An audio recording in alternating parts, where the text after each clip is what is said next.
last night. How you guys doing? That kind of thing. Yeah. So this is going to be our chance. We're actually going to share the stage together with Defiance.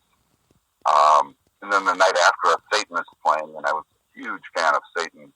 When I was coming up in the scene, they were totally part of that new wave of British heavy metal. Kind of almost pre-thrash, scene. Yep. And I'm really looking forward to seeing them. A lot of good bands in that lineup, so you guys definitely should go.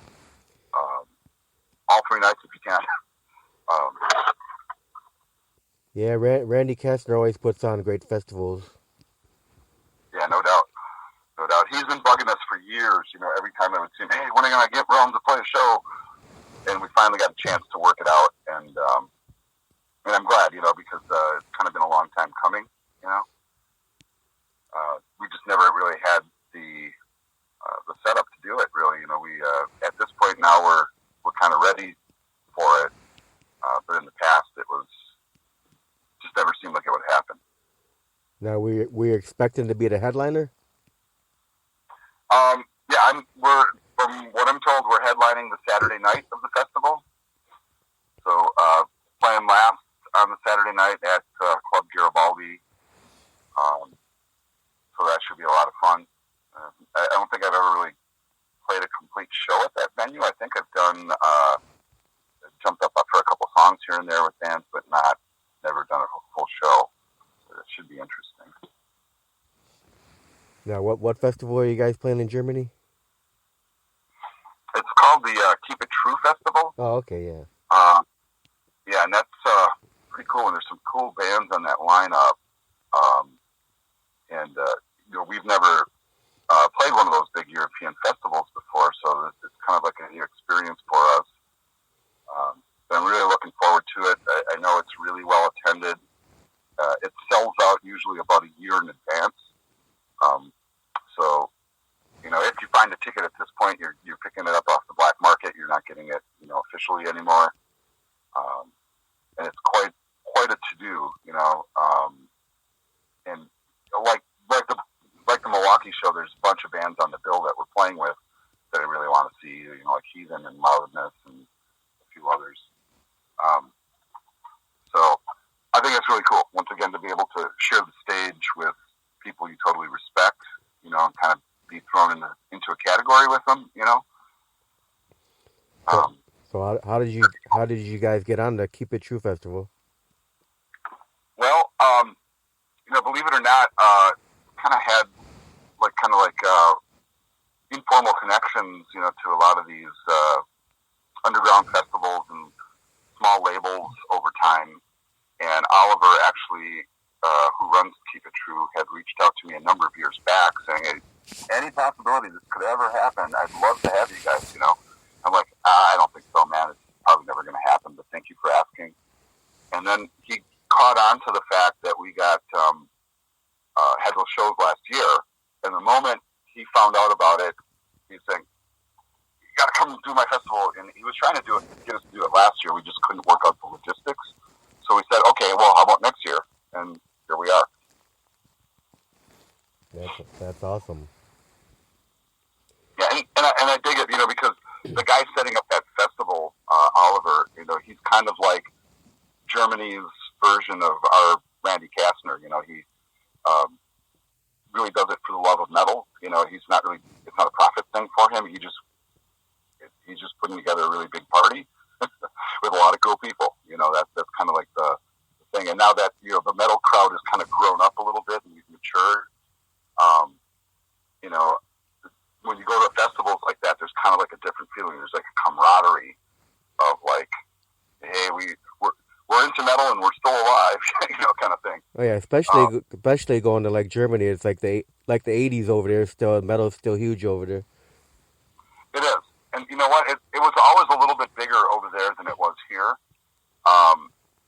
And you just look at like the metal fests here. They're not as big and they're not as notable as they are over there. Where Oliver's festival may not be like one of these huge ones, but he still gets thousands of people that show up to it. And it makes us excited because I know we had a really big fan base over there. In fact, I know that we sold probably as many, if not more records in Germany than we did in the United States. So, and here we are going to Germany. It's just outside of Frankfurt by, I don't know, half hour, 40 minutes or something. And, I'm anticipating running into fans,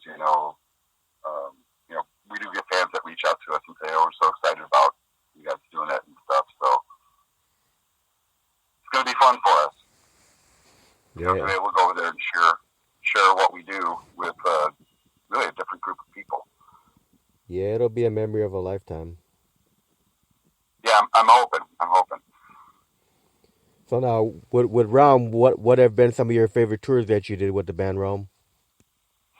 Favorite tours? Yeah. Well, that's a really good question. A lot of the tours that we did, I wouldn't necessarily call them like you're gone for like a whole year or something. A lot of them were like 2, 3, 4 week stints, kind of thing. I think some of the more notable ones is like we traveled with Testament and Raven. That was a good one. The Death Angel Forbidden thing was cool. We toured with Annihilator and Reverend and did a bunch of dates.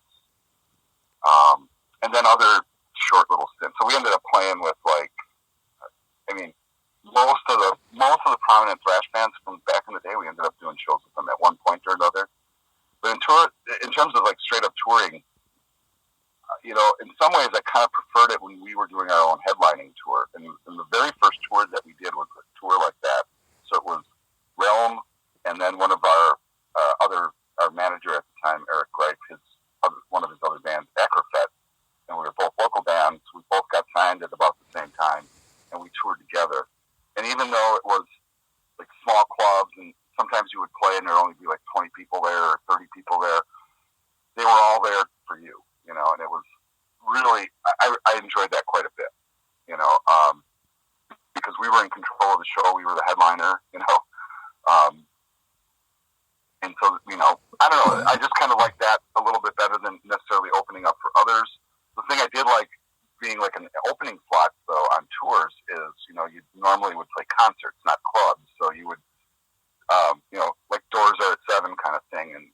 And if you're in an opening slot, you're like done playing by 8, 9, 10 o'clock, then the night is yours, where if you're in a club, you're up till 3, 4, 5 in the morning. And then the audiences at those all ages concerts are typically a lot more enthusiastic. They're usually more willing to buy merch because they're not spending it all on booze, I don't know, we always enjoyed, kind of meeting the fans in the aftermath of all the shows, just hanging out with people. Because the way the metal scene is, back then, and I think it's even that way now, is it's really very small circles of people. So like the metal scene here in Milwaukee, most of the people that are in the bands kind of know each other directly or indirectly, go see each other's bands. And it's like that all the way around the country. So when you travel, you find those pockets of people, and you start, connecting with them. And in many cases, we'd play shows, and people would be like, "Hey, you guys have a hotel yet? You can stay at my place," that kind of thing. And then when you come back through, you got a network of friends already, that already know you, and your crowds start to grow when you come through time after time. And that happened with us. Remember, I think our second real tour was with Annihilator, and we were in the opening slot of 3 bands. But I don't think Annihilator had toured the States before, and Reverend was kind of new. I mean, people knew Metal Church, but didn't really know Reverend, and we were drawing most of the crowd. So we'd get done playing, and the crowd would come out and hang out with us, and the venue would be empty. I don't know, just weird stuff like that, really. All right. Now, do you have any funny or embarrassing moments on stage with Realm? Yeah, a couple. Do I have to share them? Maybe one. Probably one of the funniest ones. We prided ourselves on being pretty freaking tight, and so much so that we could get completely blasted drunk sometimes and jump up on stage and still be tight as hell. And there was one show like that where we were doing a headline slot up in Minneapolis at, I think it was the Mirage, Catfish or something, big giant club, like, you know, you put 1,000 people in the place kind of club, and we drew a really big crowd. And of course, you know, we were all contracted, so we're like, hey, we want this booze and so many cases of beer, and of course we drank it all before we got to stage. And we were really hammered, and it was like the only time we were playing in the middle of a set and we just had to stop because we didn't know like what the fuck we were doing. You know? And somewhere I think that exists on videotape. And so that was the only, for me, that was probably the most embarrassing moment. It was like, holy shit, we're coming across like amateurs here. We don't know how to play our own song. And, you know, and that was a little embarrassing. Yeah, that would have been pretty embarrassing, man. Now, being that you were signed to Roadrunner before, what would you say were the pros and the cons in the music industry back then? No, the music industry then is a lot different than now. You know, I think that up and coming bands now have a different type of opportunity, and it's really because of the internet. The tools for capturing what you create are easier to use, so it's not difficult for somebody to literally create a whole album on their laptop, you know, without a lot of special gear, and have it sound pretty damn good. So promoting it, getting it out there, I would say that in many cases you maybe don't even need a record label these days. But back then, if you wanted to sell your product on any level with any seriousness, you know, you had to get a record label that had good distribution. And, you know, that was what Roadrunner, you know, did for us, is basically they got us in the public eye. You know, they have publicists, and you set up radio interviews and magazine things, and get you connect all the other bands to tours. And then as a result, you have like management, tour agent, and, you know, all this stuff that kind of falls into place just because you're on a proper label, you know. And I think the bands now, you know, if they are inking deals, they're inking a lot of deals that really kind of suck. Like, there's like almost no chance for the band to make any money off of the deal. And you know, everybody downloads everything illegally or just streams it on YouTube or Spotify or whatever, so they don't really even have to buy it. What I do like about metal audiences, though, is they're so avid into the scene, is they're into buying physical media, so they want to buy the disc, they want to buy the album, the cassette, and the poster, and the T-shirt, you know. So that's why a lot of bands have to tour now, and you see them touring a whole lot more. You know, why did the Slayer farewell tour last for 2 or 3 years? You know, because they were raking in so much dough on merch. Yeah. They might not be selling any records anymore, but they're, you know, pulling in $1 million a night on T-shirt sales. You know. Yep. So it's a little different now. You know, I think. So now, for you, who are your biggest guitar inspirations? Excellent question. Wow. I mean, I could tell you, like, that kind of evolved over time quite a bit. Like, you know, when I was a youth, I looked to the bands that I, you know, was influenced by. So, you know, I already mentioned, like, Judas Priest and Iron Maiden, like, their early stuff of both of those bands, huge influences guitar-wise. You know, stylistically, the tone, the approach to doing solos, all that stuff, a lot of it came from there. Rush was huge, you know, so that, you know, Alex Lifeson. But I was also really big into, like, The Who, you know, and Led Zeppelin, so Jimmy Page was a huge influence when I was a kid. Of course, like Jimi Hendrix, you couldn't move forward without that. And then, you know, later on, I started latching onto different things and discovering new things. So, for example, when I was younger, I didn't listen to the Scorpions much. But then as I grew older, I started to discover all the early Scorpion stuff with Louis John Roth and how influential he was. You know, he totally inspired, like, you know, Richie Blackmore and, you know, Yngwie Malmsteen and that whole school of guitar playing, which was a big influence on me too. And then as I get older now, I tend to listen more to the ensemble than the guitar player. But in later days, probably the biggest influence on me was probably Paco de Lucia, who's like a flamenco jazz guitar player. And, I mean, that style of music, I don't know if it's because Mediterranean Greek or whatever, kind of that like flamenco flavor kind of speaks to me somehow. The rhythms of it, the notes of it, and I got to go see him live. And he came out, sat on stage, and he was just tuning his guitar, mind you, right? He was just making sure his guitar was listening to him before he started playing. And I was almost crying tears because his guitar tuning was so beautiful. You know, I was like, holy fuck, you know, this guy is amazing. And then watching what he could evoke from an acoustic instrument with just his bare fingers was just, and if, you know, I would encourage anybody who's a guitar player to look him up and study what he did, because it was groundbreaking, because it wasn't just flamenco. It was a fusion between like flamenco and jazz and going somewhere else, you know what I mean? Yeah. Not at all metal, you know. There's no distortion on the guitars or anything like that. It's just like really kick-ass guitar playing, you know, and done with like such precision and a strong voice. You know, where a lot of, you know, guitar players, when you like lean into like a tricky riff, you usually kind of lay back a little bit because it's tricky. Paco would go the other way. He'd lay into it, you know, so like he'd be doing this like lightning fast riff, and it's like, you know, it's just like, yeah, you know. So, I mean, that for me was a big influence for sure. Now, how about a guy like Al Di Meola?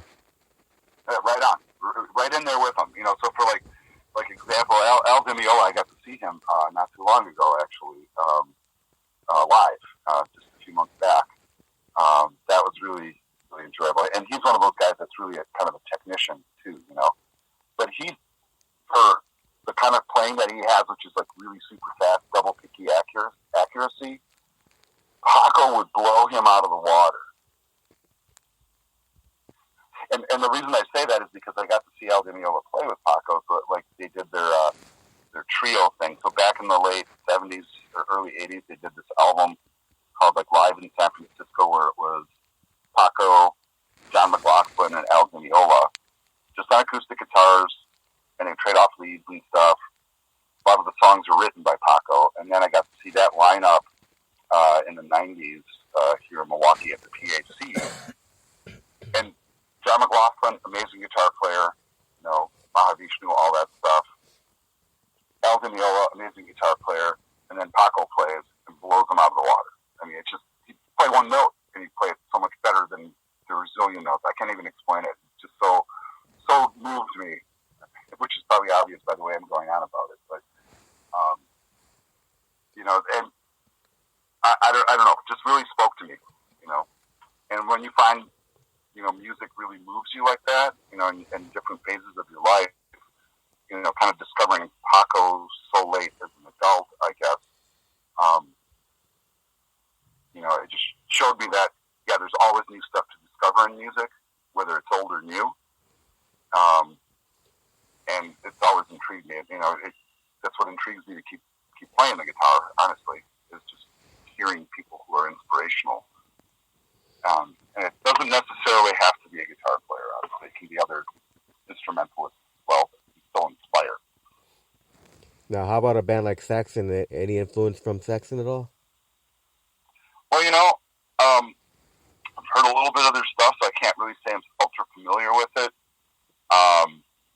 But I respect what they do, you know. The new wave of British heavy metal? Yeah, I know there's bands like, you know, like Power Trip and stuff that are kind of bringing back the old school thrash thing. Yeah, I think it's interesting to listen to that. But, you know, I guess it's not that I don't listen to a lot of newer metal. I kind of have focused down, I think, more on like the prog or jazz vein or something lately, you know. Like I'll listen to like Opeth a lot, for example, you know. But they're not exactly a new school band. But like the way that they evolved is kind of interesting, you know, because they started out as a old school death metal band, right? Yeah. And obviously ultra talented musicians. And then their singer, I think, like Geddy Lee and Rush, got smart and actually started singing. Although I appreciate their heavy stuff too, but I sometimes tire, you know, of the growly vocals, honestly. It really depends on the band, though. I don't want to knock the genre in any way. Now, do you still follow bands like what they're doing these days, like Overkill, Testament, Death Angel? I'll say a little bit. Like Overkill, for example, I was never huge into them. For whatever reason, I know a lot of people are, and but like Testament, for example, I sort of follow them a little bit. I'm just trying to think of a lot of like heavy bands I go see. Um, I guess I'm kind of open to seeing just about any kind of music live, and in fact, that's kind of one of my hobbies, I guess, in a sense, is my wife and I love to go see live music of just about any sort, as long as it speaks to us. So very often, we'll be out and about, clubs, concerts, driving hundreds of miles to see shows just because. And really, any form of music too. Now, Takis, what kind of advice would you give to up and coming musicians out there? Well, that's a wonderful question. I'd say that you know in music, there's plenty of people that sound like an imitation of somebody else. Like whatever it is that inspires you, you tend to try to copy it, and that's fine. But I think ultimately, learn to create your own stuff and create something that's authentic to whoever you are, whatever it is, regardless of whether it fits in the style or not. If it's an honest expression of what's inside your being and it comes through in your instrument, that's what it's about. It's not even about hitting the right notes. It's about the expression of it more so. And then if you can get an ensemble of people that are in the same situation, then you can really, I think, do something powerful. So I'd say be true to yourself and do what moves you. Now, I'm going to ask you a few fun questions here, then we'll close out this interview. Sounds good. Who are your top three favorite bands of a lifetime? Oh, wow. Man, why do you have to throw a question like that at me? All right, if I have to pick, I mean, the Beatles are definitely in there, just by virtue of listening to them so many times. I guess Rush would be in there. And who would go next? Holy cow. Yeah, Beatles, Rush. I'm tempted to throw in somebody like Slayer, but I don't know. Let's just leave it at Beatles and Rush. All right. What was the first concert you ever attended? Well, I, as a young child, got dragged to see Pink Floyd at County Stadium with my cousins when I really didn't even know who they were, to see the Animals tour. So that was my first concert, and that was very influential for sure, because it was such a spectacle and they were so awesome. Yeah, that had to have been a great first time experience. Yeah, definitely. Now, what do you think about concert promoters that do pay to play shows? Well, I know that was starting to happen when Realm was starting to finish up, like that started to go down. I just say don't do it.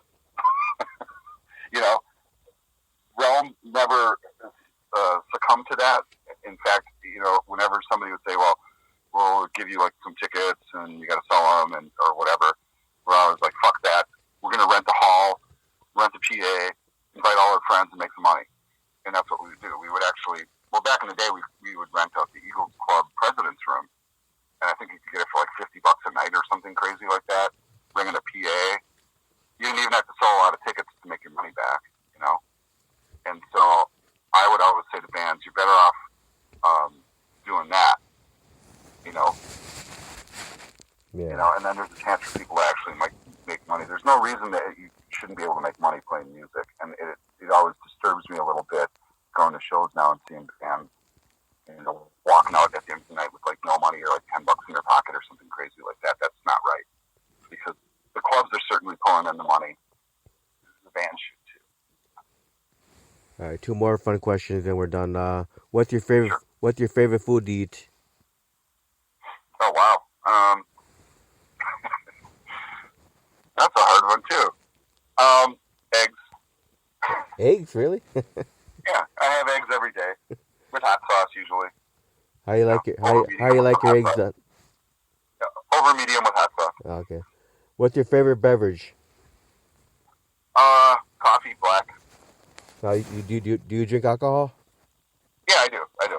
I'm not that way. What's your favorite alcoholic beverage? Huh.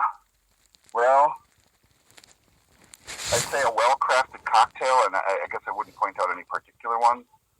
I guess the one I've been craving to go back to is I went to the Jazz Estate here in Milwaukee about a month ago, and I just kind of randomly picked something off their menu, and it was called the Midnight Special. And that was really good. And I don't know exactly what's in it, but it was like scotch, amaretto, sugar cube, and some other nonsense. I don't know, but it was delicious. I remember the TV show Wolfman Jack, the Midnight Special. Right on. Did you ever watch that? Oh, yeah. Yeah. Well, Takis, I want to thank you very much for taking time to do this interview.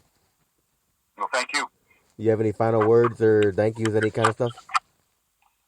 No, thank you for asking me to do this, and I hope to see you guys all at the show. We're playing April 11th here in Milwaukee at the Blade Steel Metal Festival, and then playing in Germany April 24th, if you can fly out. Although you wouldn't be able to find a ticket. Yeah. I think they're streaming it live, too. So. Oh, that'll be cool. Well, thanks again, Takis. You have a great day. Thanks, Dave. Take care. Bye-bye. Bye.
All right, that was The Brainchild by Realm off the Suicide album. And before that was Slay the Oppressor off the Endless War album. And I'm sorry about the cutting off. I don't know what happened. It cut off towards the end of the song. But I want to thank again Takis Kinis, Guitars from Realm, for doing a great interview. And I'm going to finish out this interview with this last song, the Beatles cover of Eleanor Rigby. And thanks again, Takis. And everybody come out to the Blades of Steel Metal Festival on Milwaukee in April. It's going to be a great festival, 3-day festival. Realm headlines on the Saturday night. So, hope to see some of the people out there. And you all have a great day and keep it metal. Here's Eleanor Rigby. Later.